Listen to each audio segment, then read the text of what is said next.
tal? Yo soy el licenciado Aldemaro Barrios Romero, soy investigador del Centro Nacional de Historia y miembro de la Red de Historia, Memoria y Patrimonio. Hoy quisiera agradecer al Instituto de Altos Estudios de Seguridad de la Nación por esta invitación a conversar sobre un tema de interés sumo, que es el tema de los impactos geopolíticos en torno a los tratados de Trujillo de 1820. Sobre ese punto hay que primero contextualizar algunos conceptos. Por un lado, el concepto que tenía el libertador Simón Bolívar sobre la territorialidad y sobre el concepto de una guerra continental que tuvo como eje estratégico lo que derivó en la República de Colombia. Primero la campaña de Nueva Granada y luego esta firma de tratados en Trujillo en 1820, que es como el inicio de la campaña de Carabobo. Indudablemente que estos eventos están signados por un contexto geopolítico internacional muy convulsionado antes de 1820 y durante y posterior derivaron consecuencias relativas al evento del tratado o los tratados de Trujillo. Lo primero que hay que señalar y memorizar es que Bolívar había configurado el espacio de la lucha por la independencia como un espacio continental. Cuando él escribe la Carta de Jamaica en 1815, él desarrolla la bitácora que después hizo realidad. Entonces esta carta es fundamental para entender ese contexto internacional cuando habla de Guatemala, de todo lo que es el Istmo de Panamá, la Nueva Granada, Venezuela, Quito, etcétera. Ya tiene configurada la bitácora que luego va a cumplir y que se va a concretar, bueno, en parte con los tratados de Trujillo. En segundo lugar, hay que señalar que en este contexto internacional la presencia del gobierno de los Estados Unidos, de las colonias, de la presencia y las relaciones de alguna u otra manera que tuvieron los patriotas en algunos momentos favorables, en otras no muy favorables, con relación a las luchas de independencia. Lo que hay que destacar en este tipo de relaciones que tuvieron los patriotas con Estados Unidos es que son tres aspectos fundamentales. Primero, el año 1817, un grupo de patriotas liderizados por Lino de Clemente, Gregor MacGregor, Pedro Gual, entre otros, se proponen una acción muy temeraria como es la toma de la isla Amelia en la Florida. ¿Qué significa esto? Tomar la isla Amelia, estamos en 1817, significaba que controlaban la ruta marítima del norte al sur y la entrada hacia el área marítima del Caribe, en el Golfo de México y también con Cuba, etc. Eso significó una acción muy, significativa porque generó entonces una reacción de parte del gobierno de los Estados Unidos, quienes inmediatamente envían una flota encabezada por Andrew Jackson y retoman la isla Amelia y expulsan a los patriotas. Sin embargo, ya el daño estaba hecho. ¿Cómo se produce el daño? Este es el segundo punto, que a partir de ese momento, a pesar de que allí había una posesión española, los Estados Unidos, por el poderío militar que tiene y por la debilidad en la que se encontraba España en ese momento, pues deciden hacer un convenio que fue conocido como el Tratado Adams-Onis. Este tratado, un tratado, digamos así, leonino, hablando que se trató de un convenimiento en el que los Estados Unidos se comprometía a comprar los territorios de la Florida por una cantidad de 5 millones de pesos que nunca llegaron a pagar, sino que se los descontaron a España por otras deudas que tenía España. Incluso fue una salida humillante para el rey Fernando VII, porque incluso no tenían ni los recursos logísticos para trasladar el personal español administrativo o la burocracia que estaba en la Florida hacia Cuba. Inmediatamente los Estados Unidos comienza a través de este convenio asume una posición de neutralidad, pero es una neutralidad falsa, porque en cierta manera comerciantes y otros, personeros, tanto del gobierno como del mundo comercial, apoyaron a algunos destacamentos españoles ubicados en un territorio que había sido, y ese es el segundo punto, había sido decretado por el dictador el bloqueo en enero de 1817, el bloqueo desde Margarita hasta la entrada del Orinoco, y los Estados Unidos a través de dos buques intentan llevar provisiones a los españoles y son incautados por los patriotas. Recordemos que eso generó todo un intercambio epistolar entre el representante de los Estados Unidos, Jean-Baptiste Irving, y el propio Libertador. De manera que la posición de Bolívar siempre estuvo determinada por un espacio continental que observaba cómo se movía, cuál era la movilidad de los gobiernos que estaban en su entorno. Y los Estados Unidos indudablemente jugó un papel preponderante. Desde ese momento Bolívar empieza a emitir algunas cartas en las que señala y reclama la posición de los Estados Unidos, que posteriormente serán célebres en cuanto a que definitivamente los Estados Unidos nunca apoyó realmente el movimiento independentista. Fue un referente desde el punto de vista político, pero nunca hubo un apoyo, como sí lo hubo por otras potencias, por ejemplo de Inglaterra.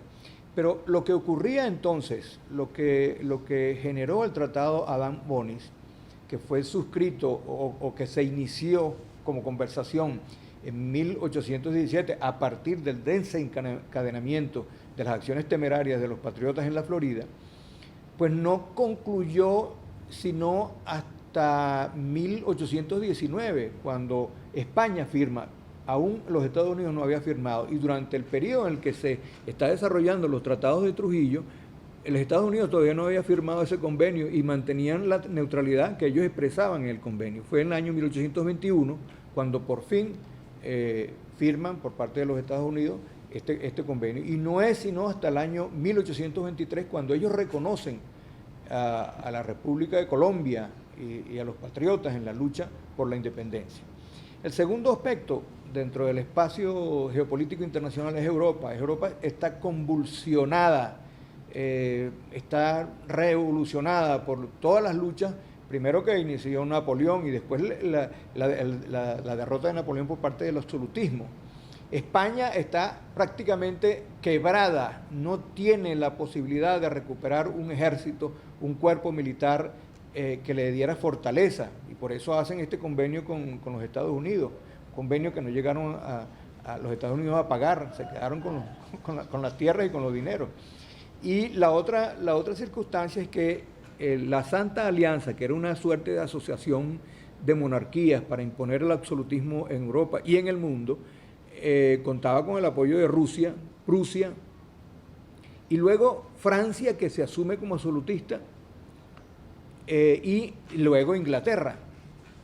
El pariente pobre de la alianza, de la Santa Alianza, es España, y tiene que, aceptar una cantidad de atropellos, entre comillas, que estaban resultando por parte de algunas potencias. En el caso, por ejemplo, de Inglaterra, que es el tercer aspecto que quisiera tocar, porque es un aspecto especial.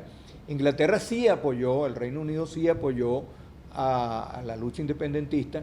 Sin embargo, había una suerte de juego diplomático en el que ellos no admitían los reclamos de España por el apoyo que estaban dando. Ahí hay que considerar no solamente el apoyo en material bélico, en apoyo militar, artillería, municiones, todos los insumos para una guerra, sino los hombres.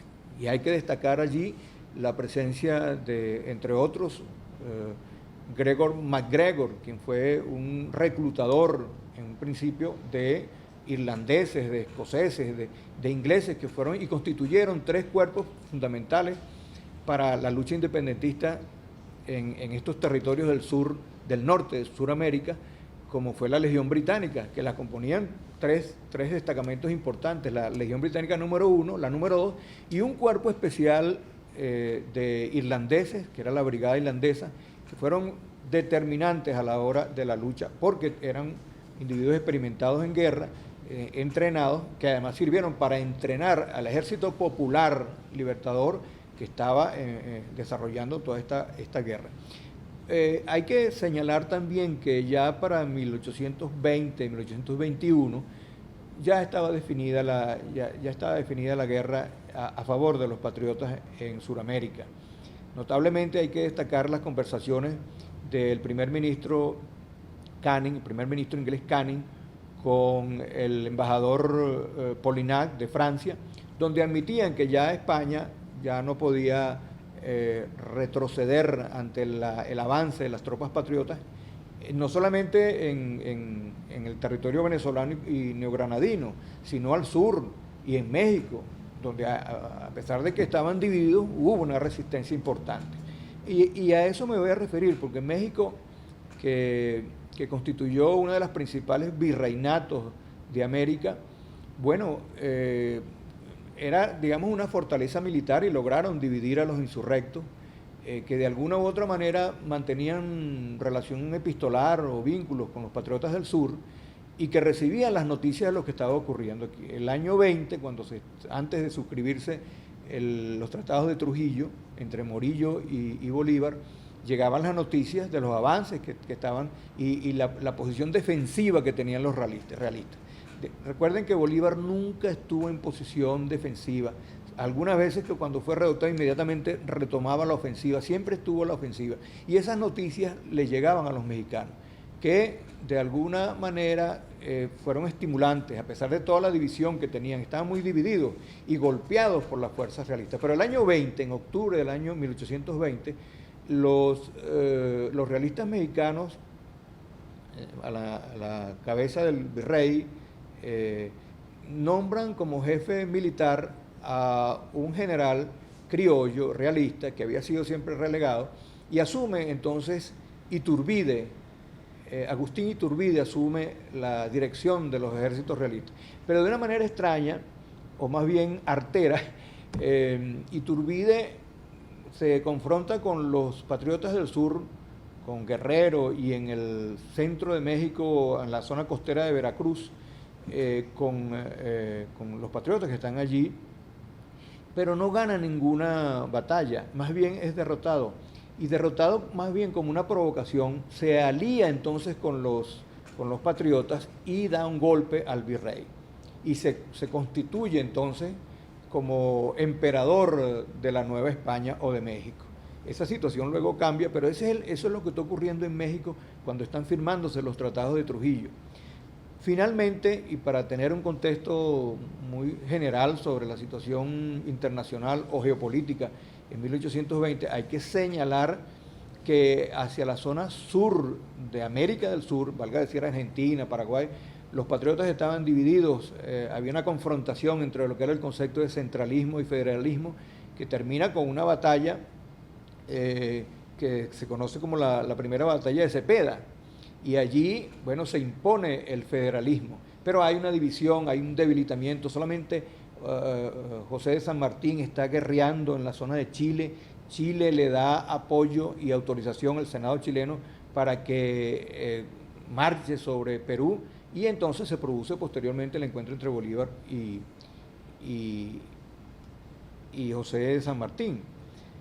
Finalmente pudiéramos concluir, para cerrar, que el evento de los tratados de Trujillo en 1820 ocurre en medio de un convulsionado mundo en el que están tratándose de repartir los territorios ocupados las grandes potencias, es decir, la Santa Alianza con Prusia, Rusia, Francia, luego Inglaterra, y los Estados Unidos, que está empujando su modelo expansionista, se enfoca en la toma de la Florida y luego Texas y todo lo que ocurrió después, pero a Morillo digamos, el momento en que le toca despedirse, una vez que firman y se dan el abrazo el 27 de noviembre, en esa despedida también se despide una era, un tiempo de dominación española, que luego vienen derrotas tras derrotas tras derrotas, hasta que definitivamente se consolida la independencia en